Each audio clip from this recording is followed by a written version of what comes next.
Did you know that Mortal Engines is directed by Christian Rivers and not Peter Jackson? Did you also know that I thought this movie was directed by Peter Jackson? And also that the only reason I wanted to see this movie was because I thought it was directed by Peter Jackson?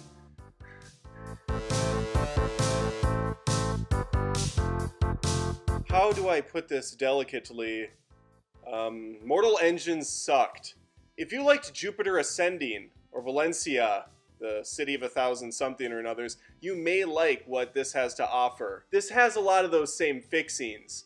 Bad characters, terrible storyline, action that's very forgettable, and really a lot of different stories you've seen other places kind of mishmashed together. These are always tricky for some reviewers because they don't want to offend the people that read the books. I don't care about the people that read the books. The movie should stand on its own. I've always felt that way. I will always feel that way. How many of the millions and millions of people that watch Lord of the Rings do you think read the books first? Regardless, it's one of the best trilogies, nay, the best trilogy of all time. I didn't read those books. I got everything I needed out of the films. If anything, it just encourages you to go into the books, learn a little bit more, or see what they changed. Same could be said for Game of Thrones. Never read those books, love the TV show. Harry Potter's another perfect example. Read the books after watching most of the movies. And I thought it was a nice compliment to what I'd already seen. So all that said, I knew nothing about this movie outside of the one trailer I had seen 7,000 times before each movie and was bored out of my mind at it. There was no real character to latch onto in those previews outside of the woman with the face covered up because she has this horrendous scar, which is nothing more than a small little ripple across her face, looks like a beauty mark. I mean, this woman, this actress is still beautiful. Also want to point out that you do find out how she got that scar, and it does not line up. It doesn't match with the attack. Character's name's Hester Shaw, played by Hera Hilmer. She's kind of downtrodden, off on her own, walks alone. Oleander, for those of you that are a fan of that band from the 90s. Extremely obscure reference. She joins up with Tom Natsworthy, who likes history and is also a pilot or an aviator, I believe is the term they use.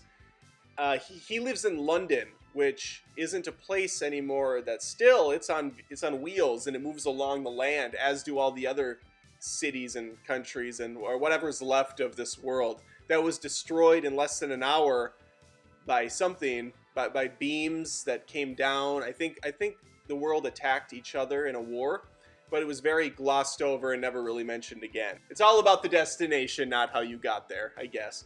Which is nice for this movie because you're constantly switching to different destinations and you don't know how they got there. We're introduced to a character around the halfway mark who's this T-1000-ish sort of villain that's stalking its prey, it's stalking Shaw, and I have no idea how it's tracking her. You never see it do anything remarkable outside of the fact that it's strong. But I don't understand anything in this world. Nothing makes sense. There are tons of characters introduced simply to color up the palette. That's great, but have them do something. Most of these people have like 2 lines of dialogue and they're killed and we're supposed to feel something for them. I'm sorry, but you didn't earn that. Lord of the Rings earns their deaths. I think the best character is female Neo. I don't know her name, but she's got the shades on, and everything she says is a one-liner, and every time she shows up, the camera's just like super invested in her. But we know nothing about her. So she shows up and she's in like this stoic hero pose, the music's blasting, and all I'm thinking is, why? This chick sucks. She does nothing but like wink at the camera constantly, do something in slow motion, and is completely forgettable like everybody else.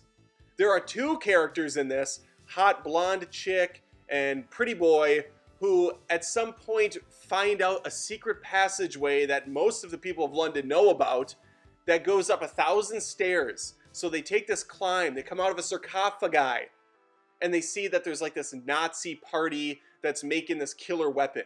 Okay, fine.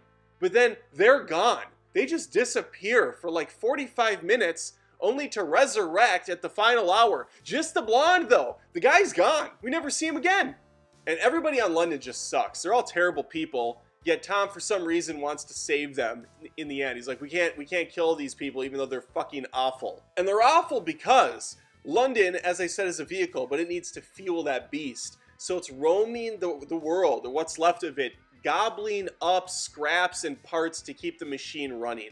So it's just ripping apart smaller little towns and cities that are trying to drive away.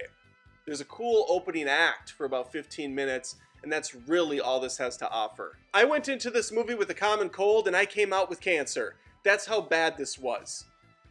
And I didn't have any expectations going in. I thought, okay, Peter Jackson may not have directed like I thought he did because the marketing told me he did, but he has his hand in it somewhat. He's got his dick in this somehow, so maybe it'll be good. No. I was wrong. Don't see this movie. Let it fail. And I understand a lot of people work on these, and they put their blood, sweat, and tears into it. I mean, what does that mean? We give them a pass? I have another job too. I'm a full-time web designer and developer, and if I make a shitty design, they tell me. They say, you need to do this again. This is bad. You can do better. And someone should have told the director, the writers, whoever was working on this thing, this is bad.